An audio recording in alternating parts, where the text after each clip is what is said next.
चर्चा चल रही थी वाइस चांसलर और रजिस्ट्रार की। साहब मुझे कहते हुए बड़ा दुख होता है, माननीय भरतपुर से आने वाले सदस्य ने तो खुल के नहीं कहा, पर मैं सामने एक पट्टी लगी हुई देख रहा हूं, उस पर लिखा हुआ है कि भैया जो बोल रहे हो सत्य बोलो। और मैं सत्य बोल रहा हूं कि जो बड़ी अटैची लाता है उसको वाइस चांसलर बनाते हैं।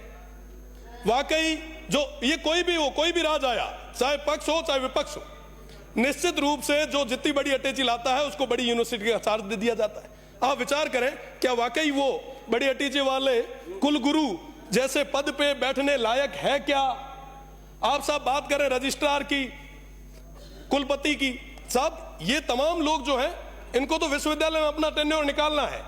कुलपति का टेन्योर 3 साल का होता है, वो बड़ी अटैची दे के आते हैं, उनको तो ये लगता है कि साहब 3 साल में कैसे वापस इकट्ठा करें और जाएं।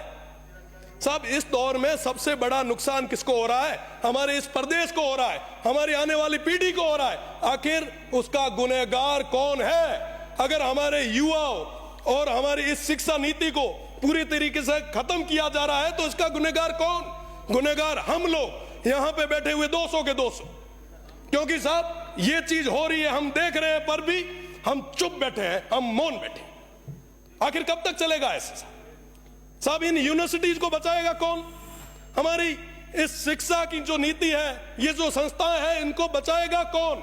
बचाने के लिए लोगों ने हमें भेजा है यहाँ पे, और माननीय मंत्री जी बिना तो हाथा जोड़ी करे थोरो है कि साहब आप इस ओर देखें, वरना वाकई ये सिस्टम लैप्स हो जाएगा। साहब रजिस्ट्रार और वाइस चांसलर को कोई लेना देना नहीं है, वो ठोक ठोका के अपने घरों घर चले जाते हैं। वो बेचारे जो नीचे बैठे स्टाफ है वो दुख के आंसू रोते हैं। वो कहते हैं कि साहब हम हमारी व्यथा कहां है, किसके आम? साहब कोई बात सुनने के लिए तैयार नहीं है, इनकी बड़ी बड़ी पहुंच है। मेरा तो निवेदन है कि आप एक एक दिन आप सर्किट हाउस में मत रुकिए, आप यूनिवर्सिटीज में रुकिए। उन युवाओं के बीच में नवाचार आएगा साहब, नए क्वालिटीज के लड़के आगे आएंगे, आपके लिए रिसर्च करने वाले लड़के आपको मिलेंगे, आप तो उनको आगे लाएं।